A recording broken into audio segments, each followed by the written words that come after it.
Sir, ഈ സ്വാതി മാലിവാളിൻ്റെ സംഭവം നീതിക്കായിട്ട് കഴിഞ്ഞ കുറേ നാളെ അവർ പോരാടുകയാണ്. എന്നാൽ അവർക്ക് വ്യക്തി അധിക്ഷേപം നേരിടേണ്ടി വരുന്നു, ഒറ്റപ്പെടൽ നേരിടേണ്ടി വരുന്നു, ആരും പിന്തുണയ്ക്കുന്നില്ല, ഇതൊക്കെയാണ് പറയുന്നത്.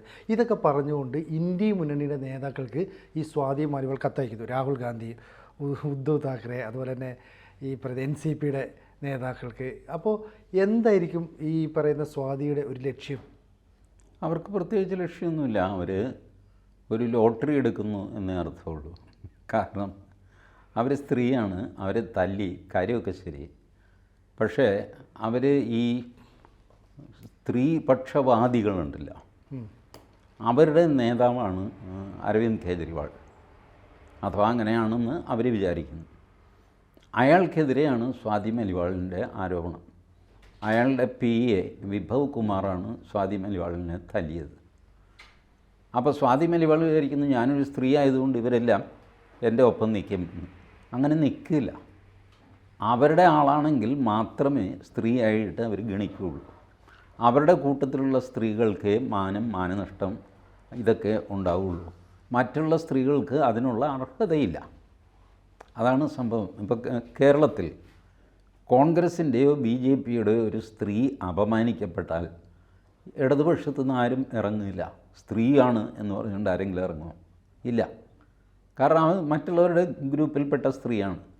അതുകൊണ്ട് അവർക്ക് എന്ത് സംഭവിച്ചു കഴിഞ്ഞാലും ഇവരെ ആഹ്ലാദിക്കുകയല്ല, ഇവർ സങ്കടപ്പെടുകയോ അവരോടൊപ്പം നിൽക്കുകയോ ഒന്നും ചെയ്യില്ല.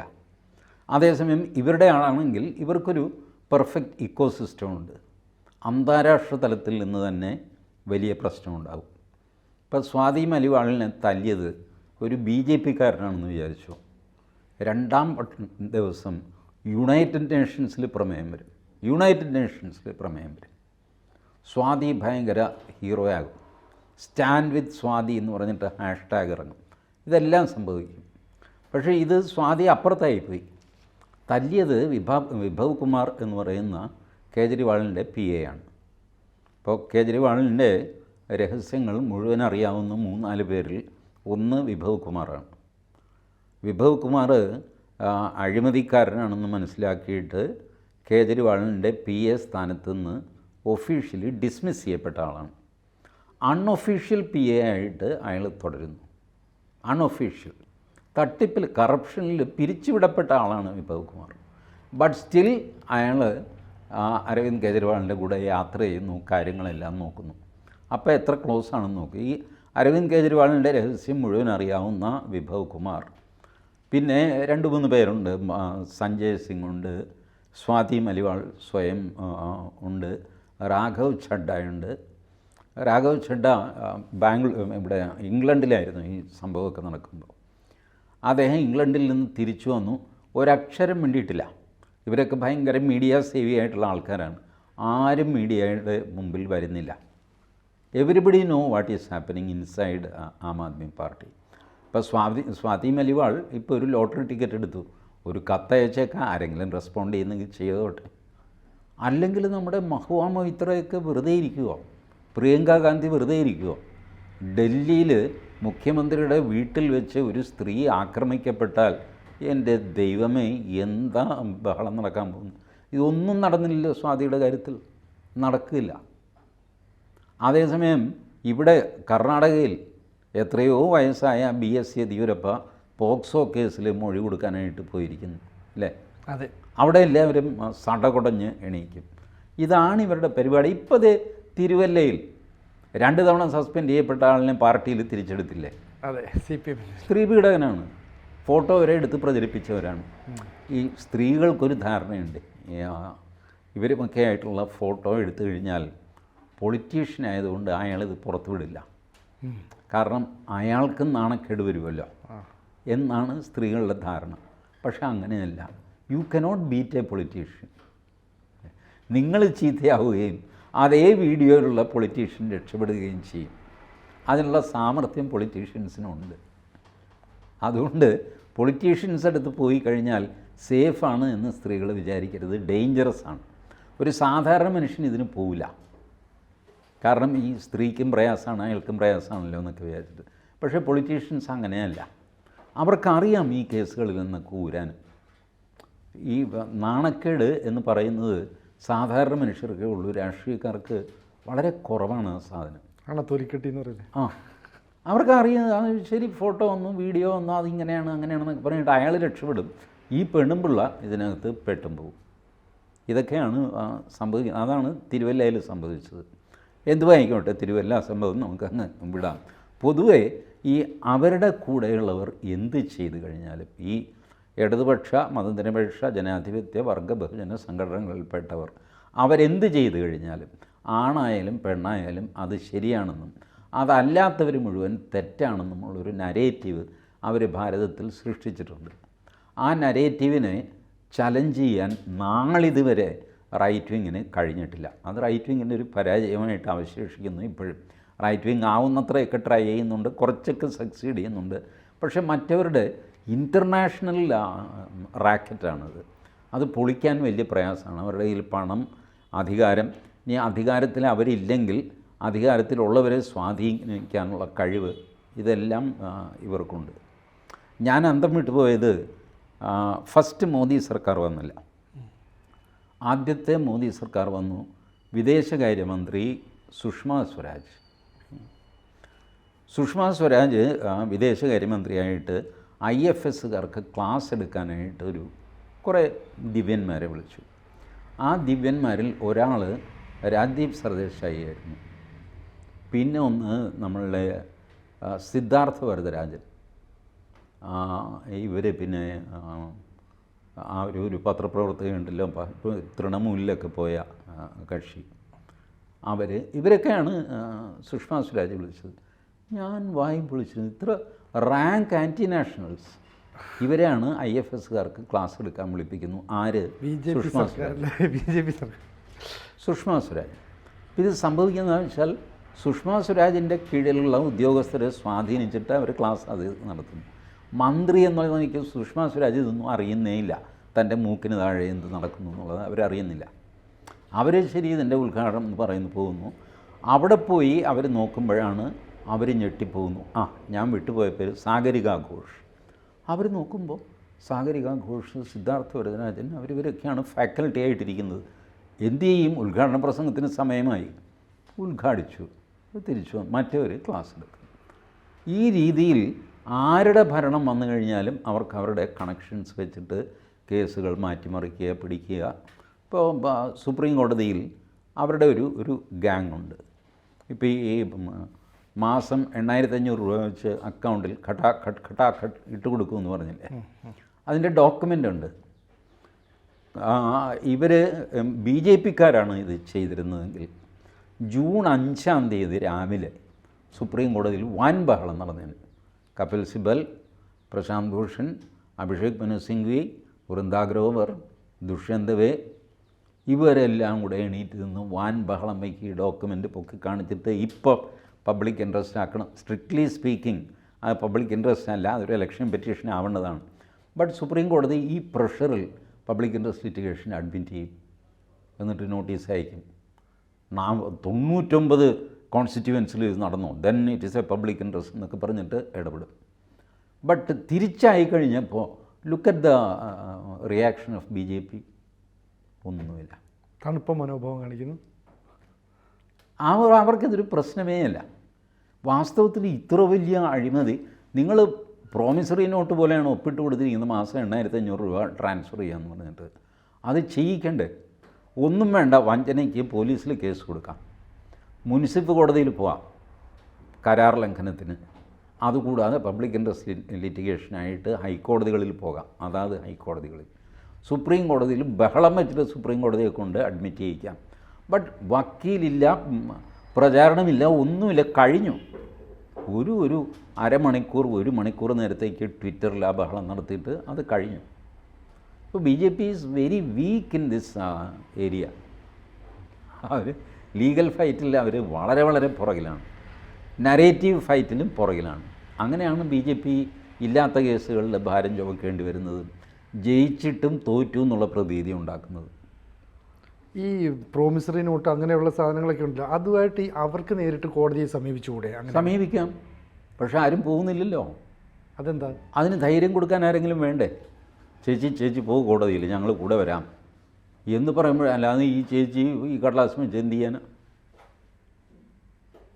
ഇപ്പം പൊതുപ്രവർത്തകരുടെ ധർമ്മം എന്താ? ഇതുപോലെ ശബ്ദമില്ലാത്തവർക്ക് വേണ്ടി നിലകൊള്ളുക, ഒന്നുകിൽ അവരുടെ ശബ്ദമായിട്ട് മാറുക, അല്ലെങ്കിൽ അവരെ മുന്നിൽ നിർത്തി ഫൈറ്റ് ചെയ്യിക്കുക. ഒന്നും വേണ്ട, ജന്തർ മന്ദറിൽ ഈ സ്ത്രീകളുടെ ഒരു പ്രകടനം സംഘടിപ്പിക്കാൻ നിങ്ങളെ കൊണ്ട് പറ്റിയോ? ഇല്ല. ആ ഗുസ്തിക്കാർ 4-5 പേര് ചേർന്ന് ഗുസ്തി പിടിച്ച് കഴിഞ്ഞപ്പോൾ നിങ്ങൾ കീഴടങ്ങിയില്ലേ? ഇത് ചെയ്യാൻ പഠിക്കണമെന്നേ. അജിറ്റേഷനിൽ 0, ലീഗൽ ഫൈറ്റിൽ 0, നറേറ്റീവ് ഫൈറ്റിൽ 0, social media we don't care, then you are losing. അതുകൊണ്ടാണ് ഈ തെരഞ്ഞെടുപ്പിൽ നോക്കൂ, ജയിച്ചത് BJP ആണ്. പക്ഷേ BJP എന്തോ ഡിഫെൻസീവിൽ ഇല്ലേ, ഞങ്ങൾ തോറ്റുപോയി എന്നുള്ള ഒരു ഇത്. തോറ്റത് കോൺഗ്രസ്സാണ്. കോൺഗ്രസ്സിന് 99 സീറ്റേ ഉള്ളൂ. ബട്ട് കോൺഗ്രസ് ലഡ്ഡു വിതരണം ചെയ്യുന്നു, ഭയങ്കര ആഹ്ലാദം ഇല്ലേ? ഇതാണ് തോറ്റെടുത്ത് അല്ലെങ്കിൽ ആലോചിച്ച് നോക്ക്, ഇന്ദിരാഗാന്ധി സ്വയം തോറ്റുപോയ 1977 തെരഞ്ഞെടുപ്പിൽ അന്ന് കോൺഗ്രസ്സിന് 151 സീറ്റുണ്ട്. 151 സീറ്റുള്ള കോൺഗ്രസ്സിനെ അന്ന് എല്ലാവരും എഴുതി തള്ളി, തോറ്റു തുന്നമ്പാടി എല്ലാം നശിച്ചു, എന്തിനാണോ കോൺഗ്രസ് നടക്കുന്നതെന്ന് പറഞ്ഞിട്ട് തള്ളി. 151 ഉള്ളപ്പോൾ, 99 ഉള്ളപ്പോൾ ഇന്ന് ലോകം മുഴുവൻ പറയുന്നു, ഓ കോൺഗ്രസ് ജയിച്ചു, വാങ്ങോ വാട്ട് എ വിക്ടറി, ആ തെയ്ത്ത് എന്നൊക്കെ പറഞ്ഞിട്ട്. ഓൺലി 99. ഇതാണ് നരേറ്റീവിൻ്റെ വിജയം. തോറ്റവനെ ജയിച്ചു എന്ന് വരുത്തി തീർക്കാൻ സാധിക്കും. ഇപ്പോൾ കോൺഗ്രസ് അപ്ബീറ്റ് മൂഡിലല്ലേ, കേന്ദ്രഭരണം പിടിച്ചു എന്നുള്ള അപ്ബീറ്റ് മൂഡിലാണ്. BJPയോ ഞാൻ ഭരിക്കുന്നത് മോദിയാണ്, പക്ഷേ അത് ഞങ്ങൾ തോറ്റു, ഇതുപോലെ പരങ്ങുന്നു. ഇതാണ് പവർ ഓഫ് നരേറ്റീവ്. ഇതിപ്പോഴും BJPക്ക് മനസ്സിലായിട്ടില്ല. Not even today. They neglected their propaganda, they neglected their own YouTubers, they neglected every social media influencer. They failed to create a narrative and they are suffering.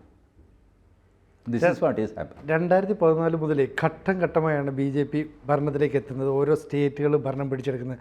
അങ്ങനെ ഓരോ കാര്യങ്ങളിലും മുന്നേറാൻ BJP കഴിഞ്ഞിട്ടുണ്ടെങ്കിൽ ഇത്തരം ഒരു കാര്യത്തിൽ പരാജയമാണ് ആ പാർട്ടി നമുക്ക് എങ്ങനെ വിശ്വസിക്കാൻ പറ്റും? There was strong social media support during that period. 2014 തൊട്ട് മുമ്പ് മോദിക്ക് കിട്ടിയിരുന്ന സോഷ്യൽ മീഡിയ സപ്പോർട്ട് ഇപ്പോഴില്ല. അതിന് കാര്യം എന്താണെന്ന് വെച്ചാൽ BJPയുടെ IT സെല്ലിൻ്റെ പ്രധാന ജോലി ഈ സപ്പോർട്ടേഴ്സിനെ കുറ്റം പറയുക എന്നുള്ളതായിരുന്നു, അവരെ ഡിസ്ക്രെഡിറ്റ് ചെയ്യുക എന്നുള്ളതായിരുന്നു. കാരണം സപ്പോർട്ടേഴ്സ് ഫ്രീ ആണ്, they are not paid supporters. അതുകൊണ്ട് അവർക്ക് മനസ്സാക്ഷിയുണ്ട്. BJP ഒരു തെറ്റ് ചെയ്തു എന്ന് അവർക്ക് തോന്നിക്കഴിഞ്ഞാൽ അവർ നിശ്ചിതമായിട്ട് വിമർശിക്കും. BJP ചെയ്യേണ്ട കാര്യങ്ങൾ ചെയ്തില്ലെങ്കിൽ അതിനെ വിമർശിക്കും. അത് IT സെല്ലിന് പിടിക്കുന്നില്ല. BJPയുടെ IT സെൽ അമിത് മാളവ്യയൊക്കെ നടത്തുന്നത്. അവർക്ക് വേണ്ടത് തനി ഭക്തന്മാരെയാണ്. ഈ ഭക്തന്മാരെ വെച്ച് നിങ്ങൾക്കൊരു അറ്റ്മോസ്ഫിയർ ഉണ്ടാക്കാൻ പറ്റില്ല. ഭക്തന്മാർക്ക് ഇങ്ങനെ ഭജന നടത്താനേ പറ്റുള്ളൂ. ഒരു ഇൻ്റലിജൻ്റ് ആയിട്ടുള്ള ഒരു ഇക്കോസിസ്റ്റം ഉണ്ടാക്കണമെങ്കിൽ ഇൻ്റലിജൻ്റ് ആയിട്ടുള്ള ആൾക്കാർ വേണം. ഇൻ്റലിജൻ്റ് ആൾക്കാർ ഫ്രീ തിങ്കേഴ്സും ആയിരിക്കും. അപ്പോൾ അവരുടെ വിമർശനം അതിൻ്റെ സ്ട്രൈഡിൽ എടുക്കാൻ കൂടെ പഠിക്കണം. അതല്ലാതെ അവരെ ആക്രമിക്കുന്നതിൽ ഏകദേശം 2014 മുതൽ 2024 വരെ 10 വർഷത്തോളം കേന്ദ്ര BJP IT സെല്ലിൻ്റെ ജോലി അവനവൻ്റെ സുഹൃത്തുക്കളെ അധിക്ഷേപിക്കുക എന്നുള്ളതായിരുന്നു. കോൺഗ്രസിനെ അധിക്ഷേപിക്കുന്നതിൽ കൂടുതൽ സ്വന്തം സുഹൃത്തുക്കളെ അറ്റ് റാൻഡം ഉപദ്രവിച്ചുകൊണ്ടിരുന്നു, അതിൽ കോൺസെൻട്രേറ്റ് ചെയ്തു. Now what happen, you lost the good will of those people and you lost elections also. ഇപ്പോൾ ഒരു കൂട്ടുകക്ഷി സർക്കാർ ഉണ്ടായിട്ട് പോലും എന്തോ ഒരു തൃപ്തിയായിട്ടില്ല ആർക്കും, ഇല്ലേ? ഭരണം പോയി എന്നുള്ള മട്ടിലാണ് BJPയിലെ പല നേതാക്കന്മാരുടെയും ശരീരഭാഷ. കേരളത്തിൽ അത് വ്യത്യാസമുണ്ട്. കേരളത്തിൽ സുരേഷ് ഗോപി ഒരു സ്ഥാനാർത്ഥി ജയിച്ചു, ഒരു ഡെഫിനിറ്റ് അഡ്വാൻറ്റേജ് ഒക്കെ ഉണ്ട്. അതുകൊണ്ട് കേരളത്തിലെ BJP നേതാക്കളെ നോക്കുക, അവരുടെ മുഖത്തൊരു ആത്മവിശ്വാസമുണ്ട്. ബട്ട് കേരളം വിട്ടുകഴിഞ്ഞാൽ നേരെ തിരിച്ചാണ്. ഇതാണ് സംഭവിച്ചത് അവർക്ക്. ചുരുക്കി പറഞ്ഞാൽ ഈ സ്വാതി മാലിവാൾ ഇത്തരത്തിലുള്ള കത്തെഴുതി ഇന്ത്യ നേതാക്കൾക്ക്, ഇപ്പോൾ ഈ ശരത് പവാറിനും രാഹുൽ ഗാന്ധിക്കും ഉൾപ്പെടെയുള്ളവർക്കൊക്കെ എഴുതി ആ മുന്നണിയിൽ തന്നെ ഒരു സ്വീകാര്യത കിട്ടാൻ ശ്രമിക്കുന്നു. അതിനെ മുതലെടുക്കാൻ BJP ശ്രമിക്കില്ല എന്നാണോ മനസ്സിലാക്കേണ്ടത്? അവർ ചെയ്യില്ല. സ്വാതി മലിവാളിനെ BJP പറഞ്ഞു വിട്ടതാണ് എന്ന് ഇവർ ആരോപിക്കാൻ കാര്യം, ആം ആദ്മി പാർട്ടി ആരോപിക്കാൻ കാര്യം തന്നെ BJP ഇവരെ സപ്പോർട്ട് ചെയ്യാതിരിക്കാൻ വേണ്ടിയിട്ടാണ്. അപ്പോൾ BJP ഭയക്കുമെന്ന് ഇവർക്കറിയാം, ആം ആദ്മി പാർട്ടിക്ക് അറിയാം. നീയാണ് ഇതിൻ്റെ പുറകിൽ എന്ന് പറയുമ്പോൾ ഏയ് ഞാനില്ല എന്ന് പറഞ്ഞിട്ട് അതെ ഞാൻ തന്നെയാണ് ഇതിൻ്റെ പുറകിൽ, എന്ത് വേണം എന്ന് ചോദിക്കാനുള്ള ധൈര്യം BJPക്ക് ഇല്ല. ഇത് അവർക്ക് നന്നായിട്ട് അറിയാം. അതുകൊണ്ട് അവർ ആദ്യമേ പറഞ്ഞു Swati Maliwal is a product of BJP എന്ന്. കഴിഞ്ഞു, അതോടെ BJP അവർ വിട്ടു. സ്വാതി ഇപ്പോൾ ഒറ്റയ്ക്കാണ്. She has to fight it alone. എന്തായിരിക്കും ഫലം? ഫലം അല്പം കോംപ്ലിക്കേറ്റഡ് ആണ്. കാരണം ഒരു ക്രിമിനൽ കേസ് വിചാരണ വന്ന് അതിൽ ശിക്ഷിക്കപ്പെട്ട് അതിൻ്റെ അപ്പീൽ ജില്ലാ കോടതിയിൽ പോയി, പിന്നെ ഹൈക്കോടതിയിൽ പോയി, പിന്നെ സുപ്രീം കോടതിയിൽ പോയി എന്ന് തീരാനാണ്. അപ്പോഴത്തേക്ക് സ്വാതി മലിവാളിനും വയസ്സായി വടികുത്തും, വിഭവ് കുമാർ എണീക്കാൻ വയ്യാത്ത അവസ്ഥയിലെത്തും. അപ്പോൾ അന്ന് എന്തെങ്കിലും ഒരു വിധി വരും. ഇതാണ് സംഭവിക്കാൻ പോകുന്നത്. ഒരു സാധാരണ ക്രിമിനൽ കേസൊക്കെ അത്രയൊക്കെ ഉള്ളൂ. ആം ആദ്മി പാർട്ടി ചരിത്രത്തിൽ നിന്ന് പൂർണ്ണമായിട്ടും തുടച്ചു മാറ്റിയ സ്ത്രീ എന്നാണ് പിന്നീട് ഇനി സ്വാതി മലിവാൾ അറിയപ്പെടുക. രാഷ്ട്രീയത്തിൽ അങ്ങനെ പറയാൻ പറ്റില്ല. കാരണം എപ്പോഴാണ് ഇത് തിരിയുന്നത്? ഇപ്പോൾ ആം ആദ്മി പാർട്ടിയിൽ ഒരു പിളർപ്പുണ്ടായിട്ട് ആ പിളർക്കപ്പെട്ട ആൾക്കാർ സ്വാതി മലിവാളിൻ്റെ കൂടെ ചേർന്നാലോ സ്വാതി ഹീറോ ആയിട്ട് മാറും, നാളെ ഡൽഹി മുഖ്യമന്ത്രിയായിട്ട് മാറും. ഇതൊക്കെ സംഭവിക്കും രാഷ്ട്രീയത്തിൽ. അതുകൊണ്ട് രാഷ്ട്രീയ ഭാവി ആരുടെയും എഴുതി തള്ളണ്ട. അതൊക്കെ ഒരു തിരിവിന് ടപ്പെന്ന് പറഞ്ഞിട്ട് ആൾ കയറി വന്നു വരും. ഞാൻ പറഞ്ഞത് ക്രിമിനൽ കേസിൻ്റെ പ്രൊസീഡിങ്സാണ്. അതിങ്ങനെ എഴിഞ്ഞഴിഞ്ഞ് പോകും. അപ്പോൾ ഈ ഇന്ത്യൻ മുന്നണികൾക്ക് കത്തെഴുതി എന്നുള്ളത് കൊണ്ട് പ്രത്യേകിച്ച് ഗുണമൊന്നും ഉണ്ടാകുന്നില്ല എന്നാണ് മനസ്സിലാകുന്നത്. ഇല്ല ഇപ്പോൾ ഗുണമൊന്നും ഉണ്ടാകുന്നില്ല. അവർക്ക് ആ ഇഷ്യൂ ടേക്കപ്പ് ചെയ്യാൻ പറ്റില്ല. എങ്ങനെ ടേക്കപ്പ് ചെയ്യാൻ? അപ്പോൾ സ്വാതി ഇനി ആരെങ്കിലും സഹായിക്കുമെന്നുള്ളത് നമുക്ക് കാത്തിരുന്ന് കാണാം. യെസ്.